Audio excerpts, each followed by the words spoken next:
Olá, boa tarde. Na celebração de Natal, além da ceia, os presentes também entram na confraternização. Mas muitas vezes os mimos não agradam muito ou ainda o tamanho daquela roupa ou sapato não é adequado. Então é preciso trocar o presente. O problema é que o consumidor nem sempre consegue fazer essa troca com tranquilidade. Nessa edição do Jornal da Justiça, vamos ver quais são os nossos direitos na hora de trocar os presentes nas lojas físicas e online também. E você vai ver ainda hoje. Justiça do Distrito Federal converte prisão temporária em preventiva de empresário do Pará que planejou atentado nos arredores do aeroporto de Brasília. Ele foi autuado por terrorismo e pode pegar uma pena de até 30 anos de prisão. Ministro Luiz Roberto Barroso, do Supremo, caça a decisão sobre vínculo empregatício de ex-diretor da CBF. E ainda, ministra Rosa Weber, do STF, mantém decisão que impede conclusão da privatização da Corsan, a Companhia Rio-Grandense de Saneamento.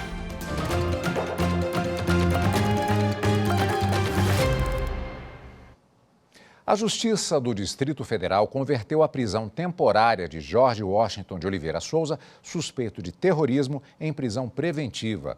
Ele é suspeito de tentar causar explosões próximo ao aeroporto de Brasília. Os explosivos foram encontrados no sábado e estavam presos a um caminhão de transporte de combustíveis. O artefato foi desativado e entregue à perícia. O serviço de inteligência da polícia encontrou o suspeito e, com ele, um arsenal com fuzis, revólveres, munição de vários calibres, mais materiais explosivos e uniformes camuflados. Em depoimento, Jorge Washington, que é morador do Pará, disse que é bolsonarista e queria dar início ao caos, tentando provocar explosões também em outros pontos da cidade. Ele foi autuado por terrorismo e pode pegar uma pena de até 30 anos de prisão. Na manhã desta segunda-feira, a Polícia Militar encontrou outros artefatos explosivos em uma mata na cidade do Gama, região administrativa do Distrito Federal. Não se sabe se este caso tem ligação com o de Jorge Washington. O ministro Luiz Roberto Barroso atendeu a uma reclamação da Confederação Brasileira de Futebol e cassou as decisões do Tribunal Regional do Trabalho da Primeira Região e do Tribunal Superior do Trabalho, que haviam reconhecido o vínculo de emprego de Luiz Gustavo Vieira de Castro, ex-diretor do Departamento de Registro e Transferências da CBF. Luiz Gustavo Vieira de Castro ocupou o cargo na CBF entre março de 1992 e julho de 2014. A Justiça de Primeiro Grau havia julgado improcedente o pedido do ex-diretor, mas o Tribunal Regional do Trabalho da Primeira Região reconheceu o vínculo de emprego. A decisão levou em consideração que o cargo seria indispensável à estrutura funcional da CBF. Ainda de acordo com o TRT da Primeira Região, o registro e a transferência estão entre as principais atividades da Confederação. O Tribunal Superior do Trabalho manteve a decisão com o fundamento de que as atividades desempenhadas pelo diretor se enquadravam nas atividades fim da empresa. A CBF entrou com uma reclamação no Supremo. Ao acolher a reclamação, o ministro Luiz Roberto Barroso lembrou que o STF já decidiu, em várias ações, que é lícita a terceirização de toda e qualquer atividade, seja ela meio ou fim. Além disso, em decisões recentes, a primeira turma fixou a legalidade da terceirização por pejotização, que é contratar o empregado por meio de uma empresa. O tribunal afastou a irregularidade da contratação de pessoa jurídica formada por profissionais liberais para prestar serviços terceirizados na atividade fim da contratante. Segundo o relator, o contrato de emprego não é a única forma de se estabelecer relações de trabalho. No entendimento do ministro, o mercado pode ter profissionais contratados pelo regime da consolidação das leis do trabalho e outros contratos para trabalhadores eventuais. No caso concreto, Barroso observou que não se trata de trabalhador sem recursos econômicos suficientes, cujos direitos trabalhistas fundamentais devem ser tutelados pelo Estado. Trata-se de profissional com remuneração expressiva, capaz, portanto, de fazer uma escolha esclarecida sobre sua contratação, Frisou, ressaltando que não há nenhuma evidência de que tenha havido coação na contratação. Para o ministro, o reconhecimento da relação de emprego se pautou no fundamento de que as atividades desempenhadas pelo diretor se enquadravam nas atividades fim da CBF, contrariando o entendimento do STF sobre a licitude da terceirização. Diante disso, Barroso determinou que os dois tribunais profiram outra decisão em observância à jurisprudência vinculante do Supremo. A ministra Rosa Weber, presidente do Supremo Tribunal Federal, manteve decisão que impede conclusão da privatização da Corsan, a Companhia Rio-Grandense de Saneamento. Ao negar o pedido, a presidente do STF destacou que as normas discutidas no caso são infraconstitucionais, ou seja, não estão incluídas na Constituição da República, o que impede a atuação do STF. A presidente do Supremo Tribunal Federal, ministra Rosa Weber, negou o pedido do Estado do Rio Grande do Sul para suspender decisão do Tribunal de Justiça Estadual que permitiu a realização do leilão da Corsan, a Companhia Rio-Grandense de Saneamento, mas impediu a transferência das ações arrematadas. Segundo a ministra, a controvérsia se restringe à interpretação da Constituição Estadual, o que afasta a atuação do STF no caso. A Corsan foi arrematada por 4 bilhões de reais. A privatização está sendo questionada em ação ajuizada pelo Sindicato dos Trabalhadores do Setor, o Sindiágua. Segundo a entidade sindical, a alienação viola a Constituição Estadual, que obriga o Estado a preservar o controle acionário e o poder diretivo das sociedades de economia mista. Ao decidir o pedido, a ministra Rosa Weber ressaltou que a controvérsia é infraconstitucional. Ela explicou que os exames desses casos estão fora dos limites de atuação do Supremo, por não envolverem conflito direto com a Constituição Federal. A ministra ponderou que a ação tem natureza excepcional e só é viável nas controvérsias envolvendo o STF como guardião da Constituição da República. E a seguir, direito do consumidor. O que fazer quando ganhamos algo que não serviu ou que não gostamos? Será que a loja é obrigada a fazer a troca? É o que vamos ver no próximo bloco.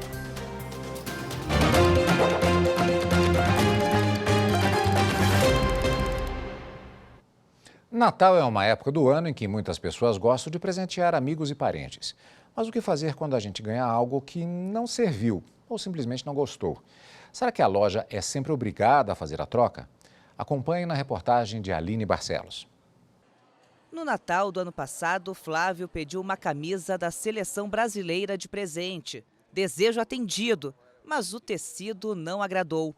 Ele foi até a loja pedir para trocar o produto, que ainda estava com a etiqueta. Como eu queria a camisa do Brasil de pano mesmo, e não veio do jeito que eu queria, eu fui lá na loja, tive aquela pequena rejeição, mas enfim, eu consegui trocar a camisa do Brasil. Com Fabiana não foi bem assim. Ela ganhou um par de óculos, mas achou que o modelo não combinou.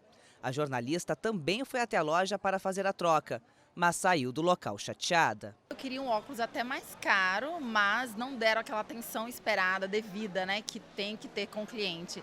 Daí eu que tive que me virar dentro da loja para buscar o que eu queria, mercadoria, e ir até o caixa para fazer essa troca. Se você ganhar, por exemplo, uma blusa, uma calça ou um tênis e não gostar da cor ou o tamanho não servir, saiba que a loja não é obrigada a fazer a troca. Isso só é obrigatório quando o produto apresenta algum defeito, de acordo com o Código de Defesa do Consumidor. Para não perder o cliente, as lojas têm por hábito fazer a troca mesmo que não seja obrigada. Sara tem esta loja de roupas femininas há 13 anos. Costuma dar prazo de 30 dias para a troca de presentes. Diz que normalmente a pessoa escolhe um produto mais caro e paga a diferença. Isso é ótimo para o comércio também, né? Porque acaba que o cliente que recebeu o presente, ele vem, conhece a loja, acaba levando outras coisas. Então a gente acaba criando essa relação bem bacana assim com o cliente, né? E ainda sobre a troca de presentes, a repórter Aline Barcelos conversou com a advogada Elizabeth Baraúna, especialista em direito do consumidor. Eu queria que a senhora me explicasse quais que são as principais dúvidas que os clientes têm em relação a essa troca de presente, principalmente agora no fim do ano, ganhou de Natal, não gostou, como é que funciona? Quais são as dúvidas, doutora? Então, nesse momento, né, de festas natalinas, onde as pessoas, né, se dedicam a adquirir produtos e serviços, O que nós observamos dentro do direito do consumidor é a questão do prazo de trocas, né? A questão de documentos necessários para essas trocas, os tipos possíveis, né, de problemáticas decorrentes do tempo da entrega, né, do tipo de oferta que é realizada, como é feito o ressarcimento, até mesmo o cancelamento desses negócios, né, das compras, dos serviços, nesse sentido.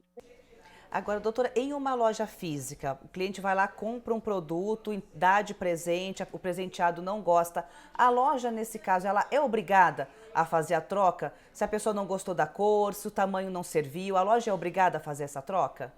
Não, estritamente pela lei, não.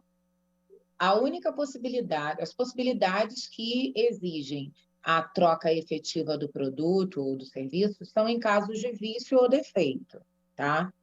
Acontece que tem uma liberalidade dos lojistas em se tratando, né, da aquisição dos produtos, ainda mais com relação a presentes, né? Porque nem sempre a pessoa que adquire aquele produto ou aquele serviço vai acertar, né, na dedicação daquele presente. Então, existe uma liberalidade dos lojistas dando um certo prazo, mas estritamente a troca ela é necessária, ela é legal em se tratando de vício ou defeito do produto ou do serviço. Tem que apresentar um defeito, aí sim o lojista ele tem que fazer essa troca.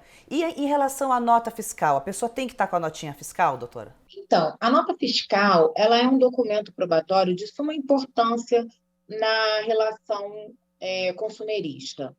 Por quê? A nota fiscal ela é o comprovante da aquisição, tá? A nota fiscal ela é a mostra de adequação fiscal e legal daquele fornecedor. Ainda se trata da garantia, né, e da comprovação para a necessidade de assistência técnica, de manutenção, de revisão. Então, assim, a nota fiscal ela é o probatório da originalidade do produto e ainda da legalidade daquele fornecedor. Agora, doutora, em relação aos produtos que são comprados pela internet, tem alguma interpretação diferente? A legislação é diferente nesse sentido? A legislação ela tem uma especificidade, mas o próprio Código de Defesa do Consumidor ele já deixa, né, uma determinação clara, né, para essa relação de consumo, que é o direito de arrependimento. Quando a compra ela é realizada fora do estabelecimento comercial, né, ou seja, quando há até uma transferência dessa responsabilidade para o consumidor, que se desvia, né, da atividade fim dele, que é só de adquirir, mas ali ele vai ter que trabalhar também na escolha, né? Fora do atendimento presencial, existe dentro do Código de Defesa do Consumidor, que é o direito de arrependimento, que é o período de reflexão do consumidor, para que dentro de 7 dias ele possa se desfazer do negócio, pedir o reembolso, né? Utilizar-se de troca, independente de vício ou defeito, como é no caso dos estabelecimentos físicos, tá? Essa é a grande diferença. Agora, se a pessoa comprou o produto pela internet, deu de presente, às vezes pode passar um prazo ali maior do que uma semana. Aí também a loja já não cabe mais essa obrigação por parte da empresa, da loja, fazer essa troca. Ou seja, ela vai ficar desincumbida de fazer a troca independente de justificativa.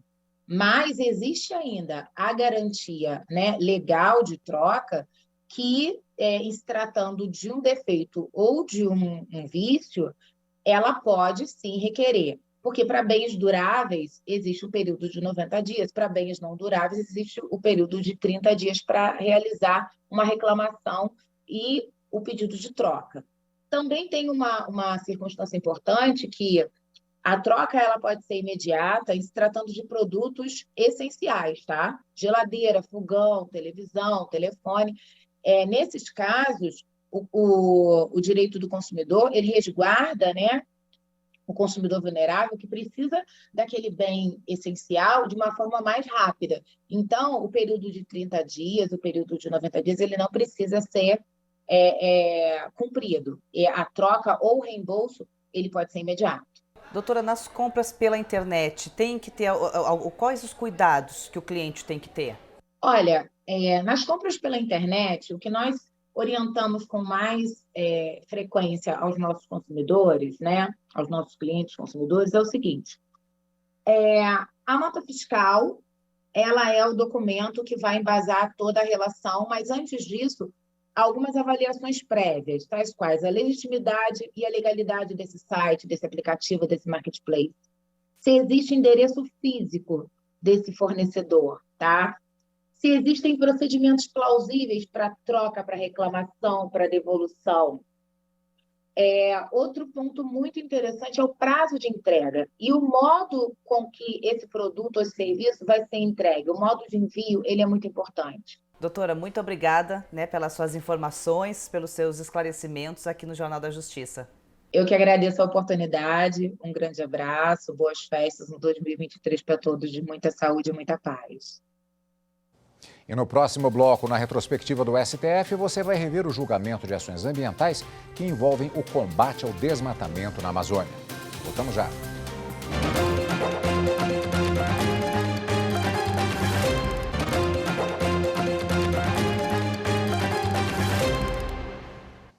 O Tribunal Superior do Trabalho realizou audiência de conciliação em processo por trabalho análogo à escravidão. A empresa Rumo Malha Paulista concordou em pagar indenização no valor de 20 milhões de reais.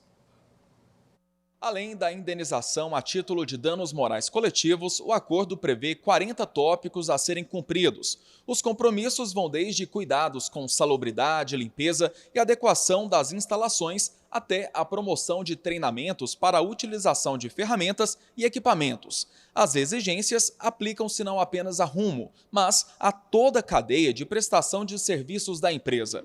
O descumprimento pode acarretar multa de até R$100 mil por item desobedecido. A audiência foi acompanhada pelo presidente do TST e do CSJT, ministro Lélio Bentes Corrêa, e foi presidida pela desembargadora convocada Margarete Rodrigues Costa. Segundo ela, o acordo representa a garantia da dignidade e reparação aos trabalhadores lesados. Era mais que uma audiência, né? Era uma audiência emblemática que foi designada para que pudéssemos homologar um acordo que chega a termo ou põe termo a um processo muito antigo que lidava ainda com questões vinculadas ao trabalho análogo à escravidão. A ação civil pública foi movida contra a América Latina Logística Malha Paulista. Em 2010, o Ministério Público do Trabalho recebeu denúncia anônima sobre aliciamento de trabalhadores para atuar na linha férrea de trens e cargas de Embu-Guaçu. De acordo com a denúncia, eles estariam amontoados em contêineres e havia pessoas com suspeita de tuberculose. A fiscalização do trabalho lavrou 33 autos de infração. A ação identificou restrição de locomoção e ameaça à integridade física dos trabalhadores, entre outras irregularidades. Os trabalhadores também eram submetidos a jornadas exaustivas e alimentação precária. Além disso, tinham as carteiras de trabalho retidas e dificuldade para exercer o direito de voto. A retirada de 51 trabalhadores se deu com a ajuda da Polícia Civil de São Paulo. O Tribunal Regional do Trabalho da 2ª Região em São Paulo manteve a sentença que condenou a ferrovia a cumprir 27 obrigações, como providenciar alojamentos e instalações sanitárias adequadas, áreas de refeição e recreação e meios necessários para a livre locomoção dos trabalhadores em locais de difícil acesso. Fixou ainda indenização por dano moral coletivo de 15 milhões de reais em valores da época, em favor do Fundo de Amparo ao Trabalhador. O caso chegou ao Tribunal Superior do Trabalho em 2016, após a Rumo Malha Paulista assumir o controle acionário da empresa. Em 2022, a Rumo propôs a celebração de acordo e se comprometeu a pagar 20 milhões de reais a título de danos morais coletivos.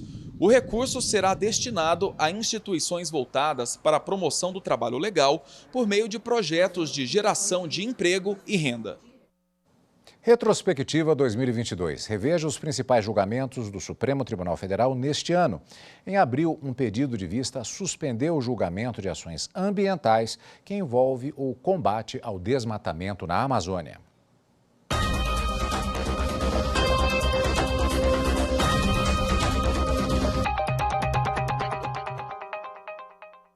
Criado em 2004, o Plano de Ação para a Prevenção e Controle do Desmatamento na Amazônia Legal, o PPCDAM, foi estruturado para enfrentar as causas do desmatamento de forma abrangente, integrada e intensiva, tendo ações articuladas em torno de 3 eixos temáticos: ordenamento fundiário e territorial, monitoramento e controle ambiental e fomento às atividades produtivas sustentáveis. Em 2020, chegaram ao Supremo 2 ações que tratam desse tema.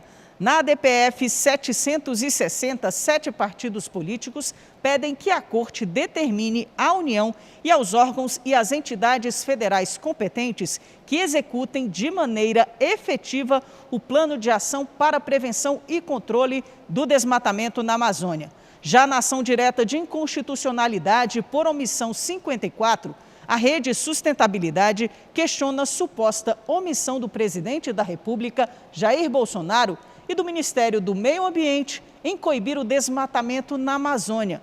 O partido pede que o STF determine às autoridades a promoção de ações concretas com esse objetivo.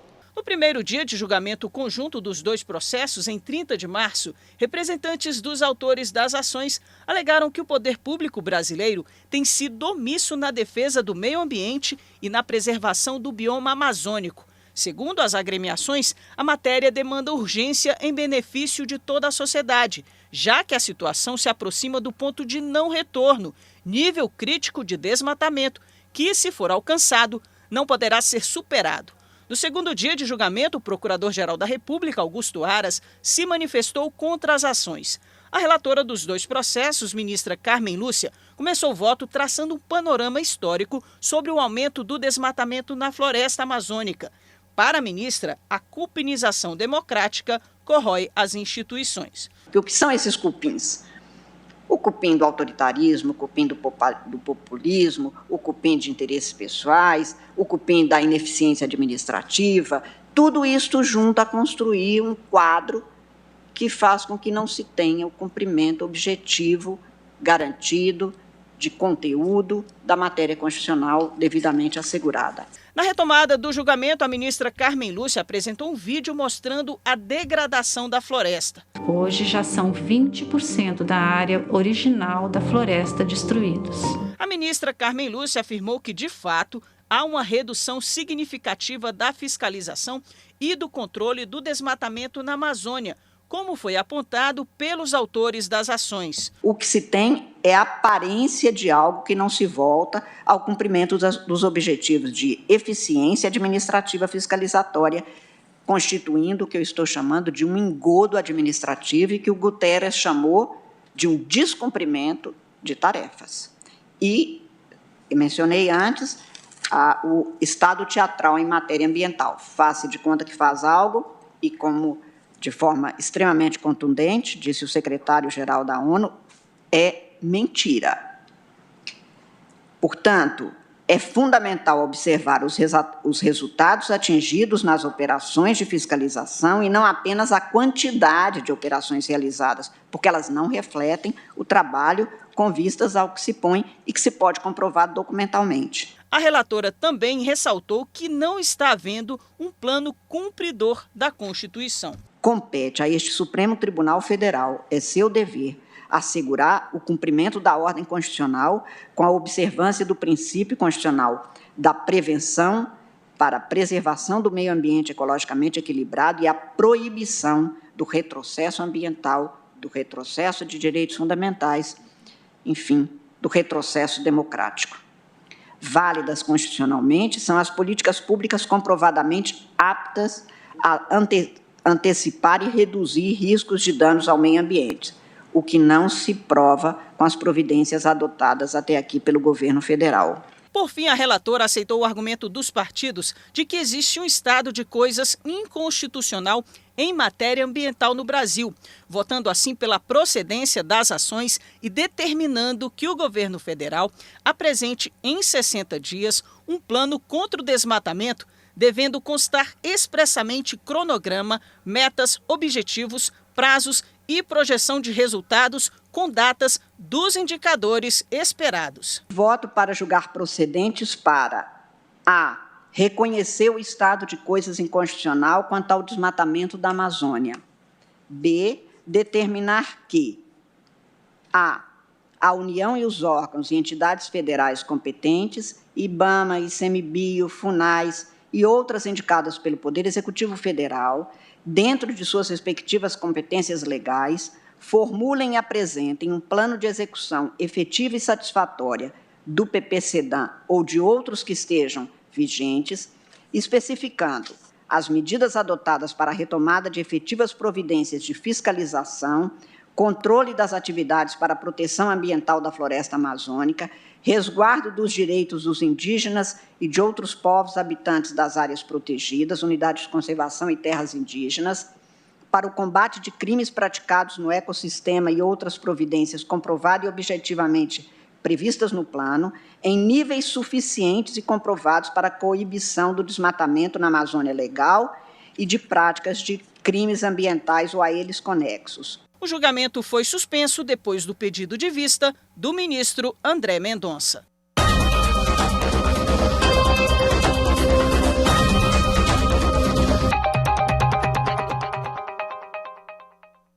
E esta edição do Jornal da Justiça fica por aqui. Para você, uma excelente tarde e até amanhã.